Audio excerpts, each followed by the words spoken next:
नमस्कार दोस्तों। आपको पता है इजराइल हमास कॉन्फ्लिक्ट के चलते रेड सी क्राइसिस उत्पन्न हुआ, जिसकी वजह से स्वेज कैनाल वाला ट्रेड रूट भी हैम्पर हो चुका है और पूरे विश्व भर का व्यापार प्रभावित हुआ है।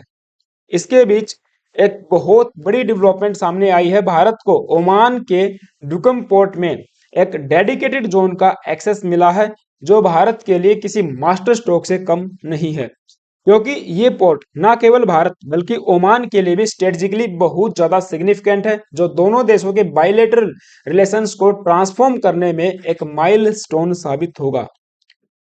और ऐसा नहीं है कि ये कोई सडन डेवलपमेंट है। आज से लगभग 2 महीने पहले ओमान के सुल्तान भारत की यात्रा पे आए थे।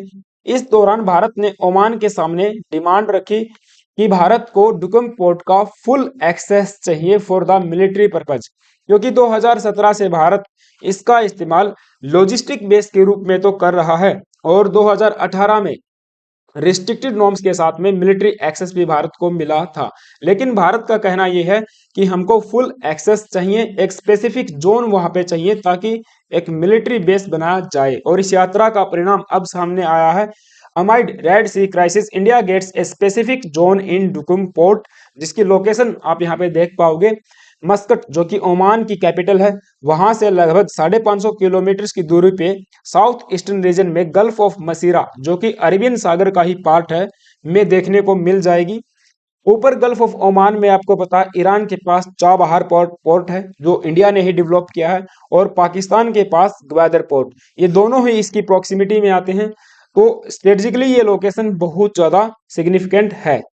और जैसा मैंने आपको बताया, 2018 में मिलिट्री एक्सेस भारत को मिला था ताकि चाइना की स्ट्रिंग ऑफ पील पॉलिसी को काउंटर किया जाए भारत की नेकलेस ऑफ डायमंड स्ट्रेटजी से। अब नेकलेस ऑफ डायमंड स्ट्रेटजी के बारे में आपने सुना होगा। ये चाइना को घेरने का एक स्ट्रेटजी है, एक पॉलिसी है, जिसमें भारत अलग अलग देशों में पोर्ट्स को डेवलप कर रहा है। जैसे सिंगापुर का चंगी पोर्ट है, सेशेल्स के पास अजम्पशन पोर्ट है, और ईरान में चाबहार पोर्ट, और ये अब हो जाएगा ओमान का डुकुम पोर्ट। तो अब भारत को ओमान के डुकुम पोर्ट का एक्सेस मिला है। इसके क्या मायने हैं, इसके बारे में बात करने से पहले आप सभी से छोटी सी रिक्वेस्ट है, अगर तो आप चैनल पे नए आए हो, प्लीज यार एक सब्सक्राइब करना और बेल आइकन को प्रेस करके ही जाना। सबसे पहला point, the move will augment the Indian Navy's role as a net security provider amid the ongoing crisis in Red Sea and Western Indian Ocean region। आपको पता है इजराइल हमास कॉन्फ्लिक्ट की वजह से रेड सी क्राइसिस उत्पन्न हुआ। पूरे western Indian ocean में यमन के हौदी रिबल्स अटैक कर रहे हैं, जिसकी वजह से रेड सी वाला जो रास्ता, ये जो ट्रेड रूट है, हैम्पर हो चुका है। आप देख पाओगे यहाँ पे ये रास्ता कुछ ऐसे है।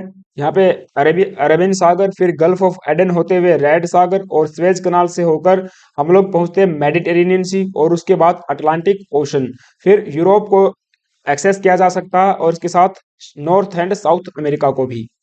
लेकिन ऑनगोइंग कॉन्फ्लिक्ट की वजह से भारत को एक अल्टरनेटिव रूट अपनाना पड़ा, जो कि केप ऑफ गुड होप से होकर जाता है, and it joining eastern Asia and Europe through the southern part of the Africa. यहाँ पे आप देख पाओगे केप ऑफ गुड होप। और इसकी वजह से कंटेनर फ्रेट रेट 30% तक हाइक हो चुके हैं। 2 से अधिक सप्ताह का समय लग रहा है पूरे ट्रेड में, and about 20% of India's export pass through the Red Sea Suez route. Now second है, the port provides a logistic base for India in the field of maritime cooperation. यानी कि अब भारत इसका इस्तेमाल लॉजिस्टिक बेस के रूप में और रिपेयर यार्ड के रूप में भी कर सकता है। एंड इसके साथ साथ it will also enhance India's role as a first responder in the humanitarian assistance and disaster relief. मान के चलिए इस पूरे रीजन में अगर कभी ह्यूमैनिटेरियन असिस्टेंस की जरूरत पड़ती है या कोई डिजास्टर रिलीफ जैसा कोई ऑपरेशन चलाना है, तो भारत फर्स्ट रिस्पोंडर का रोल यहाँ पे निभा सकता है। एंड फोर्थ पॉइंट है, the development will aid significantly to India's growing footprint in that region where Indian Navy plays a key role in anti-piracy operations। So piracy activities इस पूरे reason में बढ़ चुकी हैं इस कॉन्फ्लिक्ट की वजह से ही, लेकिन इंडियन नेवी एक्टिवली यहाँ पे पार्टिसिपेट कर रही है एंटी पायरेसी ऑपरेशंस में। पाकिस्तानी जो नेटिजन्स थे उनको भी इंडियन नेवी ने बचाया था। सॉरी, नेटिजन्स नहीं, सिटीजन्स। और यहाँ पे आप देख पाओगे Indian navy deploys warship INS Visakhapatnam to rescue US ship under Houthi drone attack after SOS call. Indian navy आप देख पा रहे हो सक्सेसफुली कंडक्ट कर रही है रेस्क्यू ऑपरेशंस और आगे भी अपनी प्रेजेंस को इन्हांस कर सकती है।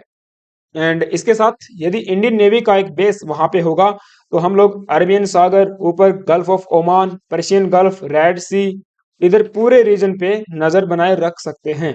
तो ये डेवलपमेंट है, ये न्यूज थी। आई होप कि आपको चीजें समझ में आई होंगी।